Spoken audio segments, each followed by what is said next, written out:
these goals and these dreams. I know I can't live without them. That means I gotta go get it. I know a lot of people, they doubt it. Gotta prove them wrong, gotta prove them all wrong. Gotta prove them wrong, gotta prove them all wrong. Gotta prove them wrong, gotta prove them all wrong. Gotta prove them wrong, wrong. Yeah. Hi guys, welcome to my channel. You know who it is. It's your girl, the Glam Goddess of DIY, here today to bring you all another inspiring glam DIY idea. Okay guys, so I know I said that I'm not liking the gold much, but y'all, I am seriously getting into this gold. It is really beautiful, like it's popping right now, so I'm really loving it. And like I said, when I go to these stores like Ross, Burlington, DD's, I'm seeing a lot of black and gold, y'all, so get into it. Okay guys, so let's get into this DIY. So guys, today we're going to use some of our wood pieces that I got from Dollar Tree. We're going to use this cardboard that I also got from Dollar Tree. We're going to use these mirrored pieces. They're acrylic pieces that I got from Amazon. Our beautiful tile that I got from decorative.com. Also from decorative.com. And also from decorative.com. We're going to use some of this gold wrap that I got from Amazon. And we're also going to use this lampshade that I got from Amazon. It was gray, so all I did was use some of the Rust-Oleum metallic spray paint, and I just painted it gold. Okay guys, so let's get into it. Okay guys, so the first thing we're going to do is set up our tiles the way we want them to be on the cardboard.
Okay guys, so as I was doing the DIY, I realized that I did not have a solution for what I was going to use for the top of the lamp base, and I did not have a solution for what I was going to use for the neck of it. So guys, I'm going to use this jar. Well, I got two jars that I'm going to use, and I put some silver and gold wedding scatter in there, and I'm going to tell you why. And I got these from Dollar Tree, so we're going to use these, and we're going to use these mirrored pieces that I got from Amazon. I had them, y'all, already, so I was like, wow, I can use those. And I'm going to use some of this diamond wrap that I got from Amazon. So I'm doing it to match the wedding scatter. Okay guys, so I don't know how I missed that, but anyway, we're gonna go ahead and use this on top, these squares. We're gonna use it on here. And guys, if you want, you can put a base at the bottom, and you can use some cardboard for that. It wouldn't matter much. I'm just gonna, not gonna use anything. This is for demonstration purposes only. So guys, bear with me.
Okay guys, so this is how our lamp is looking so far.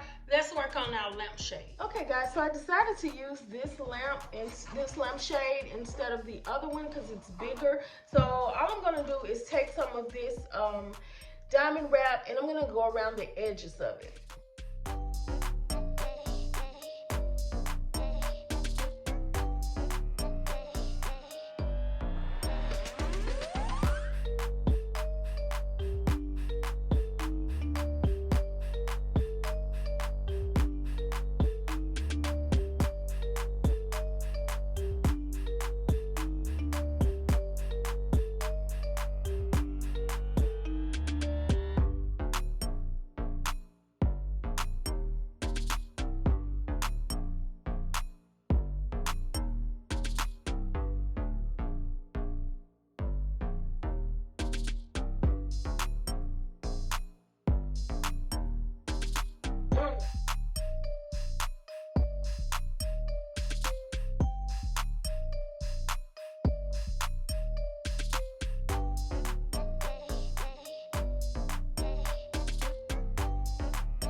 Okay guys, so this is how everything turned out.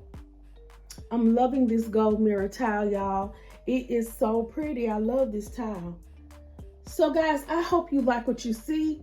And if you do, like, comment, and subscribe to my channel for more glam DIYs.